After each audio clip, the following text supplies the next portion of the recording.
Minister, the first part of this question is very straightforward, and I hope a straightforward answer will follow.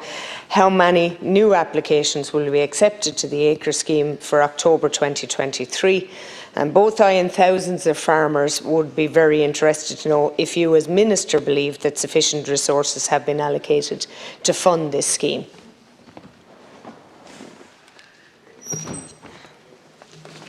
Thanks very much, Deputy Murphy. Thanks very much, Deputy Murphy. I secured funding of €1.5 billion for acres, the new Agri-Environmental Climate Scheme, and this is the largest amount ever committed to an agri-environment scheme, and the Government has committed this funding to support what is the central and flagship agri-environmental climate measure in our new CAP strategic plan. It won't just be playing a huge role in driving environmental improvements, it is also going to be really important in relation to being a crucial income support to farm families as well for the work that they're doing. Interest in the scheme has been unprecedented, as you know, Deputy Murphy, with 46,000 applications received in the tranche 1 last year. In response to this environmental ambition shown by farmers, I worked to ensure that all eligible applicants were admitted last year, immediately engaging with stakeholders as well to ensure that this could be and would be achieved.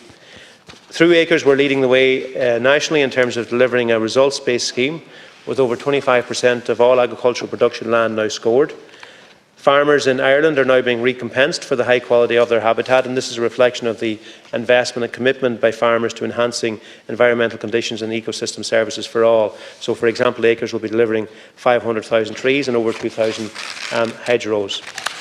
Overall, Deputy Murphy, in relation to the new CAP strategic plan and the new CAP which started this year and will run to the end of 2027, working with my colleague Minister for Public Expenditure at that stage, Michael McGrath, secured a 50% increase in the national co-funding for this CAP strategic plan period, and continue to work with Minister Pascal Donoghue now in terms of stepping that out.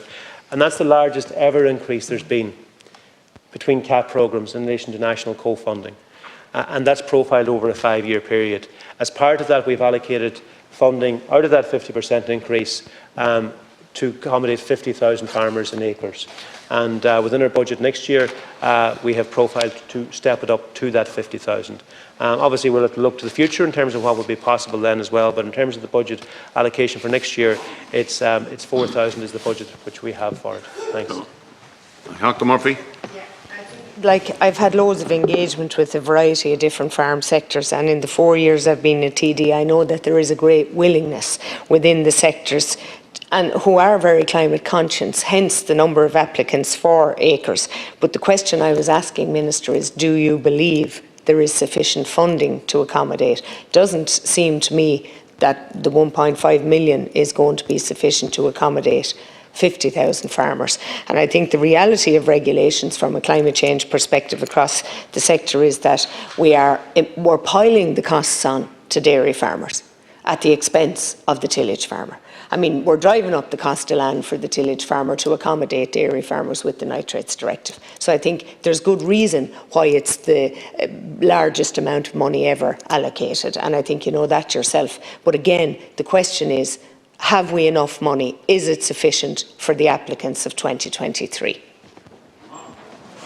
Over the 5-year period, the funding we've profiled for Acres is sufficient to meet the needs of 50,000 applicants. So, and over the course of next year, we will get to that 50,000 applicants. Obviously, we'll have to assess then as well how many more are in it, and monitor that as it goes forward. But in terms of next year's budget, we will be bringing it up to the 50,000, and we have agreement and budgets in place to be able to actually fully fund that 50,000 farmers as well.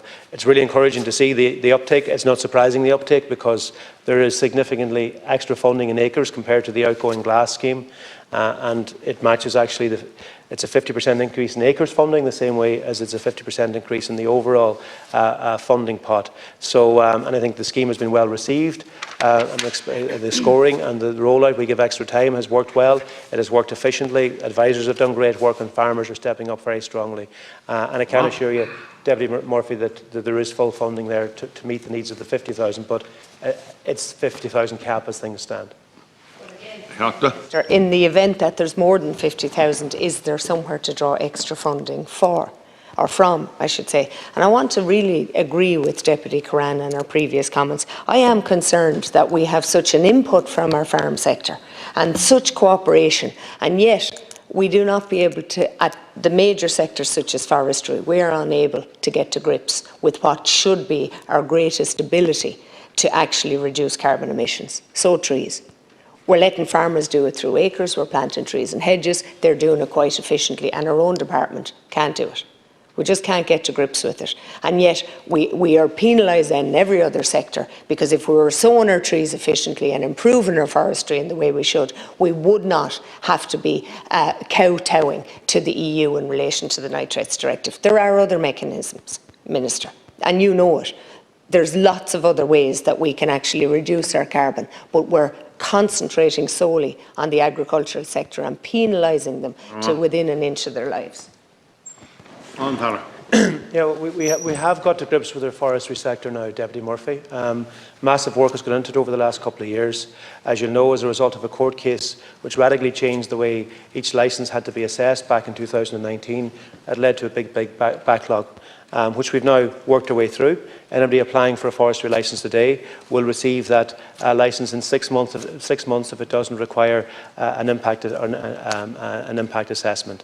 9 months if it does require an assessment. So we've dealt with that, and it's now in equilibrium and very close to equilibrium, Deputy Murphy. We've also introduced a new forestry scheme which has increased the premiums available to farmers on an annual basis, annual premiums by up to 66%. And we've also increased the number of years that a farm family can avail of premiums for, just for farm families, now from 15 years to 20 years. We've massively put massive resources and investment and money into the forestry side. And likewise, very significant funding into tillage, and I think also into acres, and that's why we're seeing such a strong uptake.